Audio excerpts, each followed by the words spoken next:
मारो इसे और मारो इसे, ये इसी लायक है। अरे मारो गया रे। सरपंच जी, कालिया को चोरी करते हुए हम सब ने रंगे हाथ पकड़ा है। अब इसे गांव से बाहर निकाल देने में ही हम सबकी भलाई है। तो देर किस बात की है, अभी इसे धक्के मार के इस गांव के बाहर का रास्ता दिखा दो। अरे सरपंच जी, ऐसा मत करिए, मुझे एक मौका और दीजिए, मैं दोबारा कभी चोरी नहीं करूंगा। लेकिन गांव वाले उसकी एक नहीं सुनते और उसे मार मार के गांव की सीमा के बाहर निकाल देते हैं। मेरी कमर दर्द के मारे मेरी जान निकली जा रही है। कम वक्तों ने जम के धुलाई की है मेरी। अरे भगवान करे इनके गांव में भूचाल आ जाए, धरती फट जाए और सब गांव वाले उसमें समा जाए। मारो मारो, हमको जिंदा मत छोड़ो सालो। हम कोई मंदिर का घंटा है कि कोई भी आके बजा जाता है। चलते चलते कालिया जंगल में पहुंच जाता है। उसे वहाँ एक प्रयोगशाला दिखाई देती है।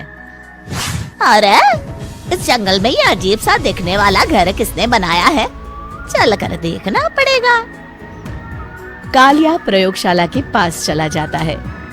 दो वैज्ञानिक प्रयोगशाला में बातें कर रहे होते हैं। बधाई हो डॉक्टर चमन, आखिरकार हम दोनों ने मिलकर एक ऐसी घड़ी का आविष्कार कर लिया है जिसे पहनकर कोई भी इंसान गायब हो सकता है। हाँ हाँ, तुमने बिल्कुल सही कहा डॉक्टर जर्माटो। अब कल सुबह ही हम इस जंगल से निकल जाएंगे, लेकिन उससे पहले आज रात के खाने का बंदोबस्त करते हैं।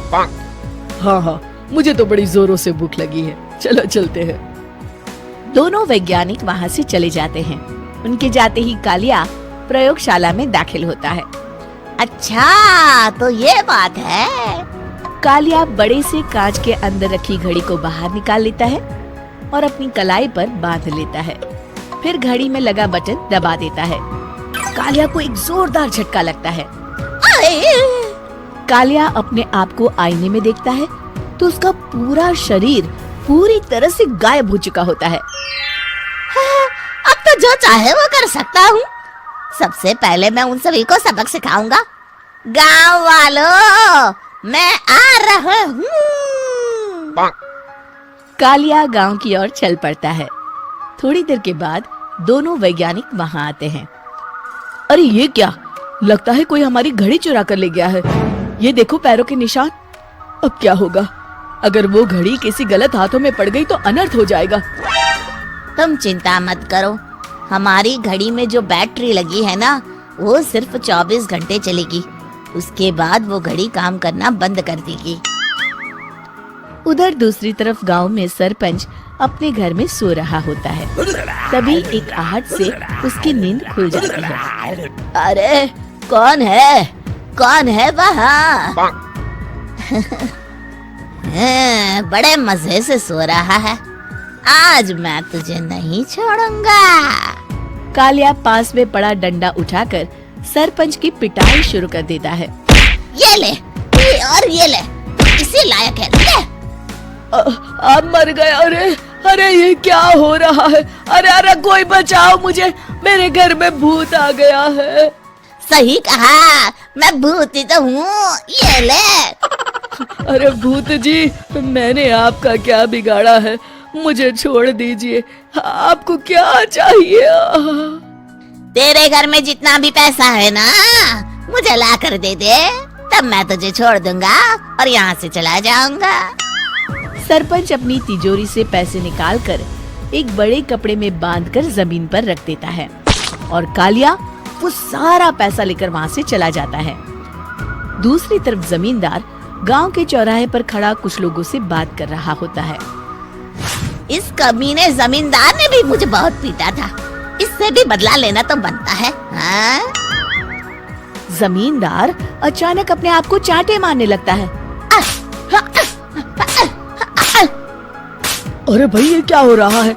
जमींदार साहब, अब ठीक तो है ना? अरे मुझे नहीं पता भाई।